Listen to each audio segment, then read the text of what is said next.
Thank you so much. I just said Ron's quoting his mama again. For those of you who've met his mama, I will tell you that she is wiser and funnier than he is. I know that we're spending some time today talking through a whole bunch of issues, and I appreciate everybody coming here. I appreciate those who are participating, as well as my members of my cabinet. Everybody in this room and all of your readers care about getting folks back to work and to strengthen the economy. And so today I held up the bill, the American Jobs Act, that is designed to do just that. And I'm calling on Democrats and Republicans to come together in Congress and pass it right away.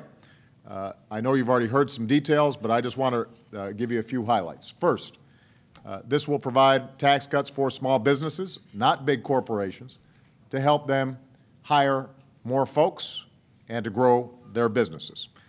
It provides an additional tax cut for everybody who hires somebody new or provides somebody a raise. So this is going to help over 100,000 African-American owned small businesses.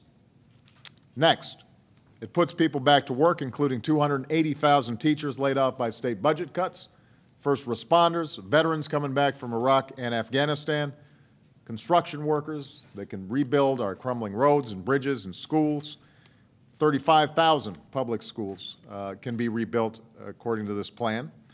And these projects will be chosen based on impact and need, not based on earmarks or politics. It expands job opportunities for hundreds of thousands of low-income youth and adults through a Pathways Back to Work fund that supports summer and year-round jobs for youth, innovative new job training programs to connect low-income workers to jobs more quickly, and successful programs to encourage employers to bring on disadvantaged workers. Number three, it helps out-of-work Americans, including the 1.4 African-American folks and their families who are out of work, by extending unemployment benefits to help support them and their families while they're looking for work. And it also reforms the training programs that are available so that they can build real skills and connect to jobs, and that will particularly help the long-term unemployed. It bans employers from discriminating against the unemployed when hiring, and it provides a new tax credit to employers hiring workers who've been out of the job for over 6 months.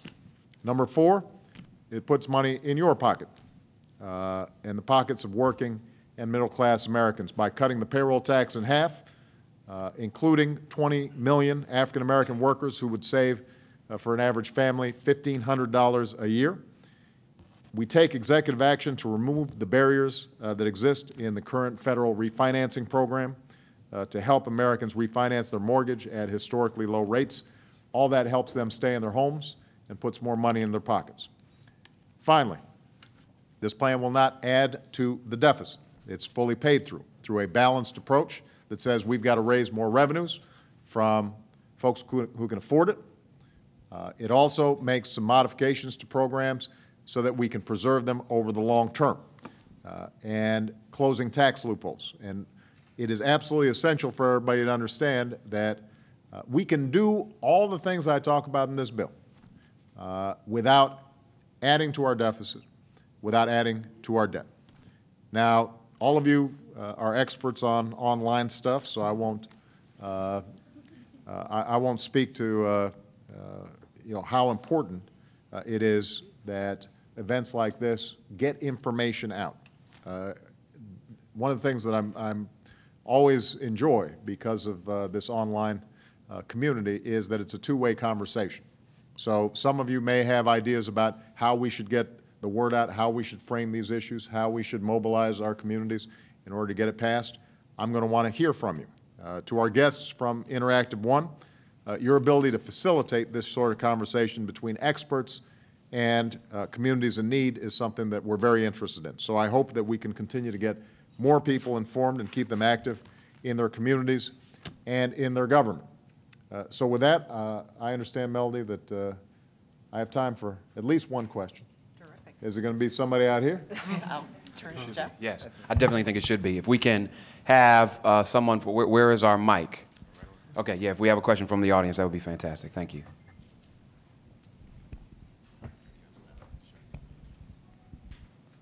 Thank you, Mr. President. Michael Tabb from Atlanta, Georgia. I just had Sorry one. about your Falcons yesterday.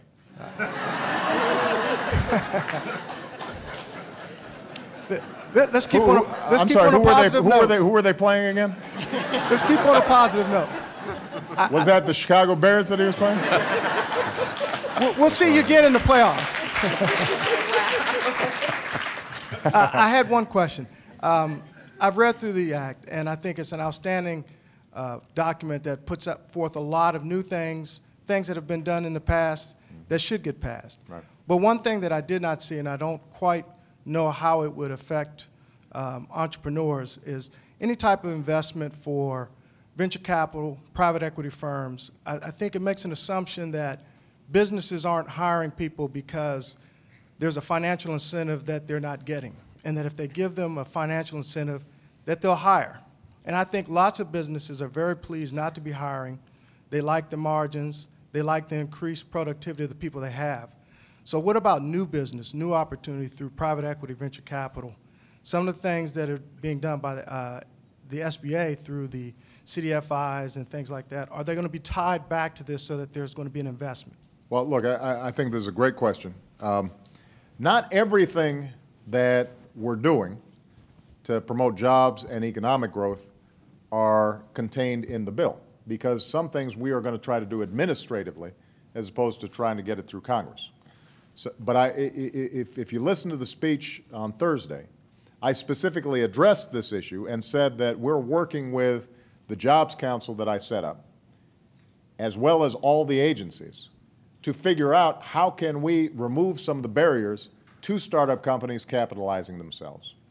You know, how can we work with the SBA and others to make sure that somebody who's got a good idea is able to raise money and implement. And so we're going to have a whole series of things that we're doing to help small businesses precisely in the ways that you're talking about.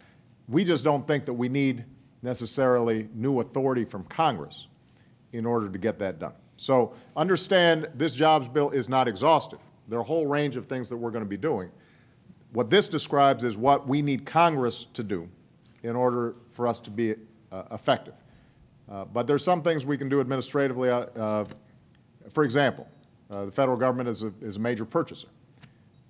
You know, we have taken a lot of steps over the last couple of years, and we're going to continue to take more steps so that small businesses have the ability to access contracts with the federal government. Right now, it's very difficult to do because typically the size of these contracts are so big, they're all bundled and packaged, and it gives a huge advantage to somebody who can come in and they've got the bonding capacity and all the ability to fill out every form and meet every federal requirement.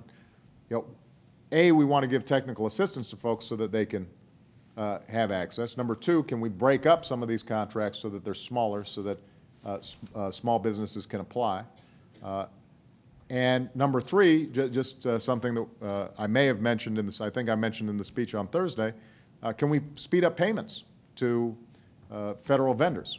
You know, if you're Lockheed Martin, you know, you getting paid over the only after 30 days is no big deal. You know, if you're a small business who's you know, contracting with HUD, you know, getting paid in 15 days instead of 30 days might make all the difference in the world in terms of you being able to grow your business more rapidly. So we're going to be doing a whole bunch of stuff that's not in the bill, but the bill has to pass in order for us to achieve the kinds of scale that are necessary to start bringing our unemployment rate down in a significant way. That was such a good question. I'll take one more. President Obama, we have a question from one of our Twitter users. Currently, 10% of U.S. workers are employed by nonprofits. What in your jobs bill is going to spur more nonprofit job growth? Well, first of all, the biggest loss that we've seen in employment over the last 2.5 years has been in state and local government. And so the reason we emphasize teachers, first responders in particular, is because that's where the job losses have been most prominent. We've actually created jobs in the private sector to the tune of about $2 million over the last 17, 18 months. But they've been offset by folks being laid off, teachers, first responders, at state and local governments that are really feeling pinched. In the non-for-profit sector, obviously, things have been tighter during the course of this recession. That means their fundraising has suffered, and in some cases, they've had to lay off workers as well. I think our goal here is to make sure that this administration continues to support smart non-for-profits that are partnering with the private sector, but also government, in order to achieve the kinds of goals that we've set for ourselves as a country. So, for example, when we have said that we want to do more on early childhood education, a lot of that's not government. If we're budgeting for that, that is giving non-for-profit organizations the capacity then to be providers in that space. When we talk about on the healthcare front, we were able to preserve a big investment in community health centers. A lot of those are non-for-profits. So our budget has been reflective of and recognizing that non-for-profits are a critical component of delivering important services, building capacity in our communities all across the country. One thing that is very specific in this jobs plan, for example, is neighborhood stabilization. I don't know if Sean has talked about this.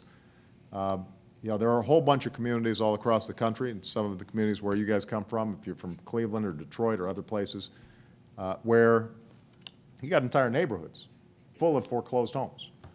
What can we do to turn that around? Can we rehab some of those buildings to make them rental properties? In some cases, do you just clear those buildings out and create open spaces and parks and recreation facilities for kids? And so in this plan is a neighborhood stabilization expansion, and a lot of that work would end up being carried out by non-for-profits as opposed to directly by the government. All right? Okay, everybody, so I want you guys to pump this up. No, look, we are in a critical juncture here. I've been fighting for 2.5 years to get through this economic storm. And we have stabilized, but we've stabilized at an unemployment rate that is too high, and too many people are still hurting. For us to take that next step requires us to do more. And this Jobs Act can deliver. There's going to be enormous resistance. And right now, our politics makes it tougher to get things done here in Washington unless the voices of the American people are heard.